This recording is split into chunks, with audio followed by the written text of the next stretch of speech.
तो hello friends, हम लेके आ चुके हैं यहाँ पर जनवरी 2023 की क्रॉनोलॉजी का अंतर्राष्ट्रीय परिदृश्य, जहाँ पर अंतर्राष्ट्रीय स्तर पर जो भी करंट जीके के सवाल बनते हैं उसके बारे में हम एक एक करके यहाँ पर चर्चा करने वाले हैं। तो यहाँ पर हम सबसे पहले बात करते हैं यहाँ पर बांग्लादेश के अंदर यहाँ पर पहली बार मेट्रो सेवा की शुरुआत की गई। बात करें ये मेट्रो कहाँ पर शुरू की गई थी, यह जो बांग्लादेश की राजधानी ढाका के अंदर ये मेट्रो की शुरुआत की गई है।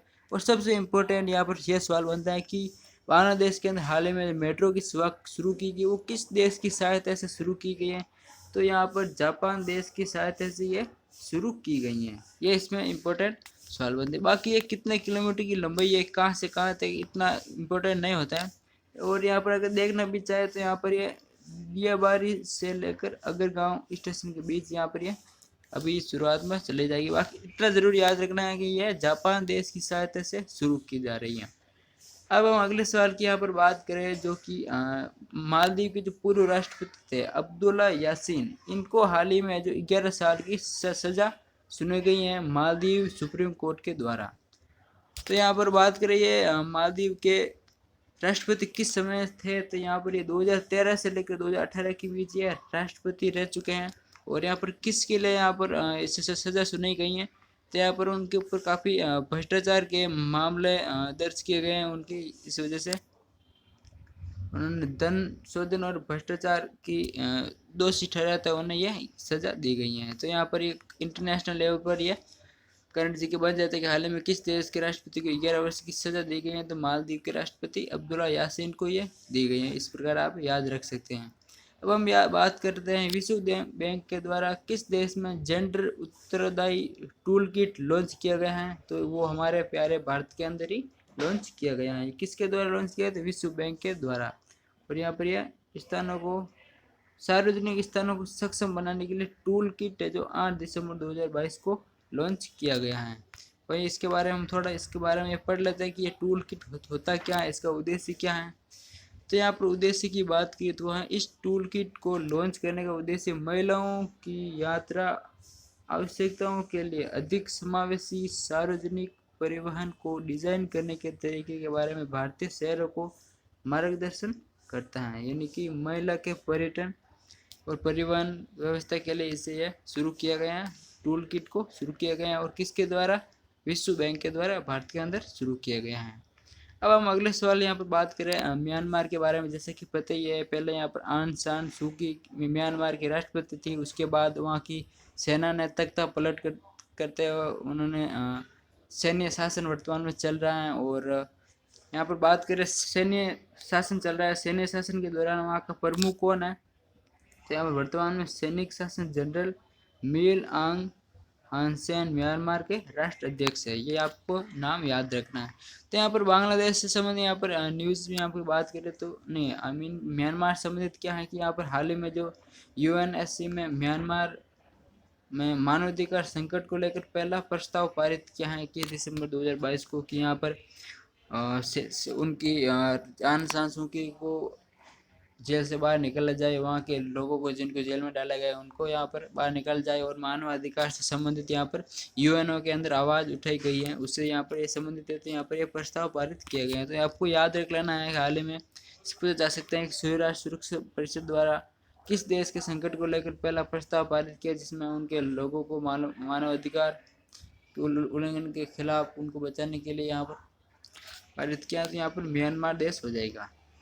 बाकी सीधे तौर पर एक अन्य सवाल भी आप याद कर लीजिए, जैसे म्यांमार की सेना को स्थानीय उन लोगों की भाषा में क्या कहते हैं, तो जुंता, ये उनका म्यांमार की सेना का स्थानीय नाम है, उन लोगों को इस प्रकार बोलते हैं। बाकी ये वाला नाम तो आपको याद रखना ही है। सैन्य प्रमुख कौन है, तो यहाँ पर मीन आंग हानसांग इनकी हालियम, ये इनका सैन्य शासन के दौरान ये राष्ट्र अध्यक्ष है, वर्तमान में इनकी अभी सरकार है। तो मतलब ये सैन्य शासन है, सरकार तो नहीं कह सकते। तो ये जो म्यांमार संबंधित करंट अफेयर था विश्व स्तर पर। इसके अलावा हम यहाँ पर एक बात करें तो यहाँ पर संयुक्त राष्ट्र के द्वारा एक और प्रस्ताव पारित किया गया है, वो है शांति सैनिकों के मानसिक स्वास्थ्य सहायता का संकल्प, यूएनएससी में पारित किया गया। तो यहाँ पर सवाल किस तरह से बनता है कि यहाँ पर हाल ही में कहाँ पर किसके द्वारा शांति सैनिकों में मानसिक स्वास्थ्य सहायता को संकल्प लेकर प्रस्ताव पारित किया है, तो वो है यूएनएससी के द्वारा ये पारित किया गया है। और ये कब पारित किया गया है? 22 दिसंबर 2020 को पारित किया है। और इसमें भारत सहित भी शामिल है, भारत भी इसमें शामिल है। यह मसौदा संकल्प मानसिक स्वास्थ्य एवं सुरक्षा परिषद का पहला संकल्प था। ये इसमें हल्का सा छोटा सा करण जी के बनता है। बाकी हम इसके अलावा यहाँ पर बात करें ईरान की, तो ईरान में लंबे समय से काफ़ी एंटी हिजाब प्रोटेस्ट चल रहा था महिलाओं के द्वारा। और यहाँ पर जो ईरान की जो लड़की थी महसा अमीनी, उनकी मौत के बाद महिलाओं द्वारा काफ़ी विरोध प्रदर्शन किए जा रहे थे। और उसी हाल ही में बाकी तो अभी तो वर्तमान में ईरान की सरकार के द्वारा ये जो तो यहाँ पर उसी के प्रभाव को देखते हुए यहाँ पर ईरान को वैश्विक महिला अधिकार निकाय से बाहर कर दिया है। किसके द्वारा किया गया है? तो यहाँ पर ये बात करें तो संयुक्त राष्ट्र के द्वारा इन्हें बाहर किया गया है।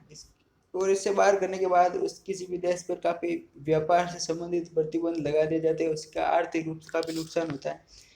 तो यहाँ पर यह करण जी के से संबंधित आपको याद कर लेना है। पूछा जा सकता है कि हाल ही में विश्व के किस देश को महिला अधिकार के निकाय से बाहर कर दिया गया है? तो वो ईरान को कर दिया गया है।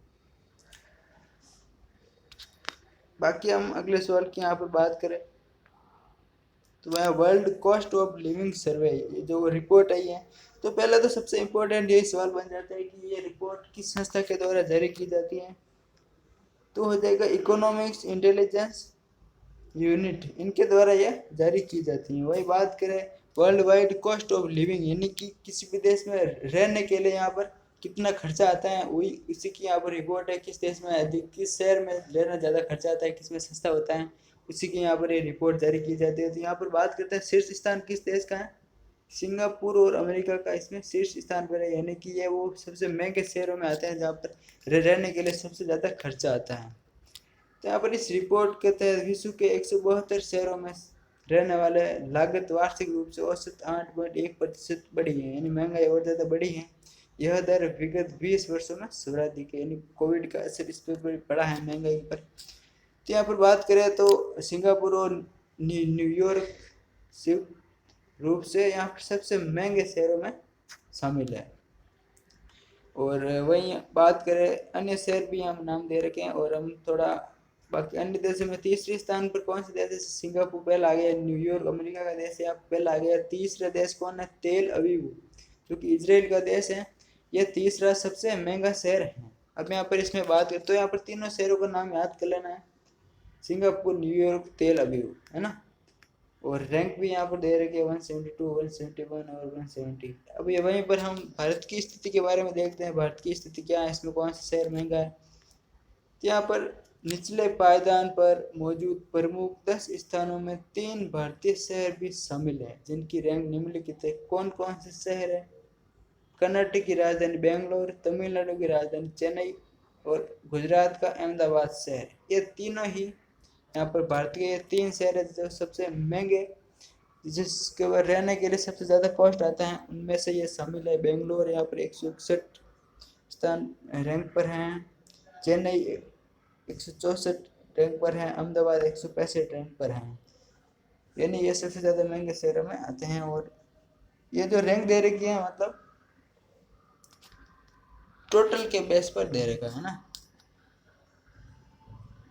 बाकी यहाँ पर आगे बात करें दूरबीन की सबसे बड़ी, दुनिया की सबसे बड़ी दूरबीन का निर्माण किया जा रहा है।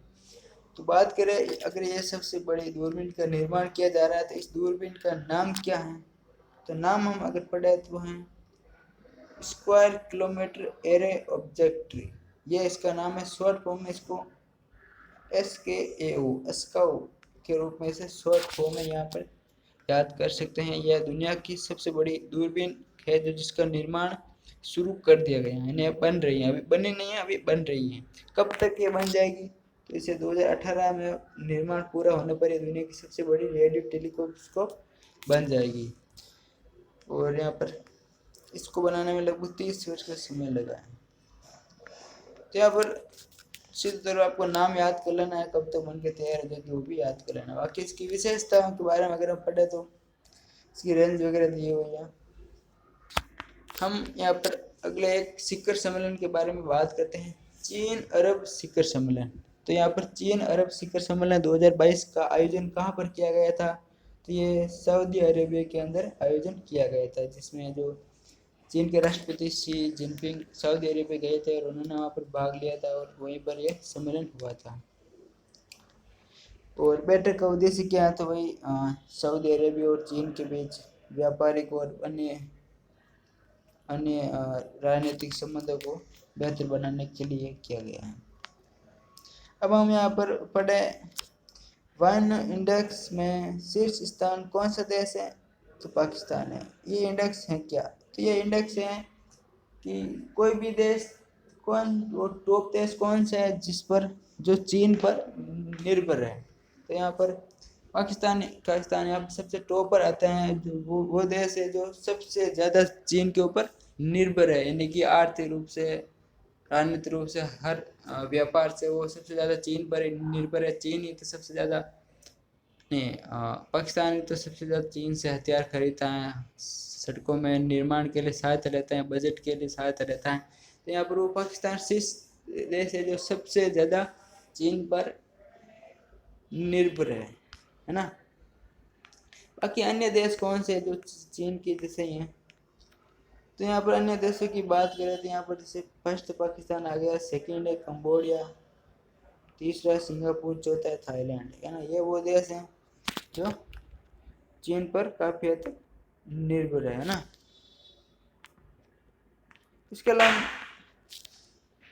वही अब हम अगले टॉपिक की वो बात करें तो है जैव विविधता पर संयुक्त राष्ट्र सम्मेलन के पक्षधारों का 15वां सम्मेलन कहाँ पर हुआ था? तो ये मॉन्ट्रियल के अंदर हुआ था। मॉन्ट्रियल शहर कनाडा का एक शहर है, यानी कि मॉन्ट्रियल कनाडा के अंदर ये 15वां सम्मेलन हुआ था। शॉर्ट फॉर्म में इसको CBD भी बोलते हैं। यानी पूछा जा सकता है कि CBD का 15वां सम्मेलन किस देश में हुआ है? तो वो कनाडा के अंदर हुआ, मॉन्ट्रियल शहर के अंदर हुआ।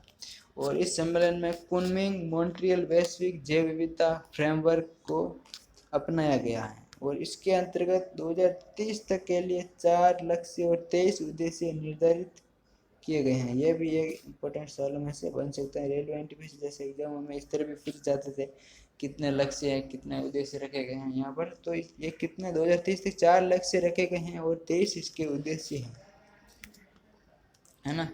और बाकी इसके अलावा काफ़ी सारे फैक्ट वगैरह कुछ दे रखे हैं। अब हम अगले टॉपिक पर आते हैं और वो है अमेरिका ने पाई परमाणु संलयन में सफलता। यहाँ पर न्यूक्लियर संबंधित है।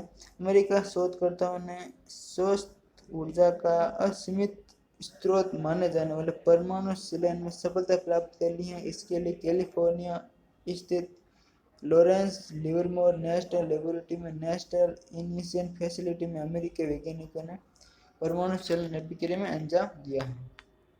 यानी कि परमाणु संलयन में सफलता हाल ही में किस देश के वैज्ञानिकों को मिली है? अमेरिका को मिली है। ये सीधे तौर पर इतना ही याद रखा जा सकता है। इसके अलावा यहाँ पर बात करें हाल ही में जो यूक्रेन के राष्ट्रपति व्लादिमीर जेलेंस्की इन्होंने अमेरिका में यात्रा की है, अमेरिका दौरा किया उन्होंने दिसंबर 2022 के दौरान। और इन्होंने जो अमेरिका की नेशनल कांग्रेस है वहाँ पर भी इन्होंने संबोधित किया था। और वही अमेरिका के द्वारा इसे जो कौन सी मिसाइल दी गई, यह सबसे इम्पोर्टेंट सवालों में एक आता है कि हाल ही में अमेरिका द्वारा यूक्रेन को कौन सी मिसाइल दी गई है। तो वो मिसाइल की बात करें तो यहाँ पर पेट्रियट मिसाइल रक्षा प्रणाली प्रदान की गई है। और ये किस प्रकार की मिसाइल है? तो ये सतह से हवा में मार करने वाली मिसाइल है। तो यहाँ पर ये काफ़ी चर्चा में भी आ सकते हैं कि पेट्रियट मिसाइल क्या है, इसकी किस प्रकार की मिसाइल है। तो ये सतह से हवा में मार करने वाली मिसाइल है जो कि हाल ही में अमेरिका ने यूक्रेन को दिया है। इसके अलावा हम अगले सवाल की बात करते हैं। यहाँ पर भारत को फिर से अस्थायी सुरक्षा परिषद के सदस्य के रूप में यहाँ पर 2028-29 के लिए चुना गया। अभी पिछले बार का जो कार्यकाल है वो 31 दिसंबर 2022 को समाप्त हुआ था, आपको बताइए, जिसमें भारत दूसरी बार यूएनएससी का अस्थायी सदस्य बना था। और अब ये तीसरी बार अस्थायी सदस्य बनने के लिए भारत इसकी घोषणा कर दी है, जो कि 2028-29 के अंदर भारत तीसरी बार यूएनएससी के उम्मीदवार सदस्य के रूप में चुना ले गया है। यहाँ पर बात करें दूसरी बार जब चुना गया था तो उसके बाद 31 से 2022 तक रही थी। 2 वर्ष का कार्यकाल होता है। 2021-22 के लिए चुना गया है और इसकी घोषणा 2020 के अंदर हुई थी। यहाँ पर बात करें दिसंबर माह के संयुक्त राष्ट्र परिषद अध्यक्ष से संभाली और बात करें भारत 8वीं बार इस परिषद का अस्थायी सदस्य बना था। अभी जो कार्यकाल समाप्त हुई, सॉरी मैंने जो दूसरी बार बोला था वो गलत है, 8वीं बार बना था, यह वाला सही रहेगा। अब आप थोड़ा सा करेक्शन कर लें तो बढ़िया रहेगा। बाकी इसके अलावा यहाँ पर अन्य देश कौन से जिन्हें नए अस्थायी सदस्य के रूप में चुने गए थे, इसमें इक्वाडोर, जापान, माल्टा, मोजम्बिया, स्विट्जरलैंड ये देश हैं जो 1 जनवरी 2023 से संयुक्त राष्ट्र संघ में नए अस्थायी सदस्य बने हैं। 31 दिसंबर 2022 को भारत के तो एक कार्यकाल समाप्त हो चुका है और ये नए देश कितने देश है, 1 2 3 4 5 देशों को नए चुने गए हैं। तो इन नए देशों का भी आप नाम याद रख सकते हैं। ये 5 देश हैं और पिछली बार भी कुछ ऐसा ही था, इसमें भारत शामिल था। अब यहाँ पर बात करें हम आगे की, 1 जनवरी 2023 से 15 सदस्यीय सुरक्षा परिषद की संरचना। तो यहाँ पर 5 स्थायी सदस्य कौन कौन से वर्तमान में सुरक्षा परिषद में, तो अमेरिका, रूस, फ्रांस, ब्रिटेन और चीन, ये 5 स्थायी सदस्य हैं। और अस्थायी सदस्य की बात करें इनकी वर्तमान अब के लिए चुने गए हैं, जिनकी द्विवार्षिक से 31 दिसंबर 2023 को समाप्त होगी। तो उनमें कौन से देश हैं, वो हैं अल्बानिया, ब्राजील, गैबोन, घाना, संयुक्त अरब अमीरात। अभी वो देश है जिनकी 31 दिसंबर 2023 को कार्यकाल समाप्त हो जाएगा। और अभी जो अस्थायी सदस्य चुने गए हैं अभी मैंने बताई हैं, जैसे कि ये इक्वाडोर, जापान, माल्टा, मोजाम्बिक, स्विट्जरलैंड, यानी कुल 15 सदस्य रहते हैं। इसमें 5 तो स्थायी सदस्य हैं और बाकी वाले 10 सदस्य जो अस्थायी रूप से चुने जाते हैं। अब हम बात करते हैं हाल ही में महात्मा गांधी की मूर्ति का अनावरण किया गया है और ये कहाँ पर किया गया है, तो ये संयुक्त राष्ट्र के अंदर यहाँ पर ये किया गया है। तारीख की बात की जाए, यहाँ पर स्थान की बात की जाए, यहाँ पर संयुक्त राष्ट्र मुख्यालय में नॉर्थ लोन में महात्मा गांधी की आवास प्रतिमा का अनावरण 14 दिसंबर 2022 को किया गया था। और ये 77वें सत्र के अध्यक्ष कसाबा कोसोसी की उपस्थिति में विदेश मंत्रालय एस जयशंकर ने संयुक्त राष्ट्र महासचिव एंटोनियो गुटेरेस के साथ संयुक्त रूप से किया था, इसका अनावरण किया था। यानी भारत की तरफ से किसने भाग लिया था, विदेश मंत्री एस जयशंकर ने। और यहीं पर संयुक्त राष्ट्र यूएनओ के जो महासचिव है एंटोनियो गुटेरेस, वो भी वहीं पर मौजूद है। और ये बात करें तो इस मूर्ति का निर्माण किसने किया था, तो वही रामजी सुतार है ना, जिनको अभी पद्मश्री अवार्ड मिल चुका है। और स्टैच्यू ऑफ यूनिटी का निर्माण भी इनके द्वारा ही किया गया था। तो वही अगर इसके कलाकार, इसके वास्तुकार पूछ लिया जाए तो हो जाएगा रामजी सुतार, है ना। वही हम शॉर्ट में थोड़ा अंतिम स्तर पर हम थोड़ा अंतर्राष्ट्रीय परिदृश्य का जो राउंड अप के सवाल है वो हम पढ़ लेते हैं।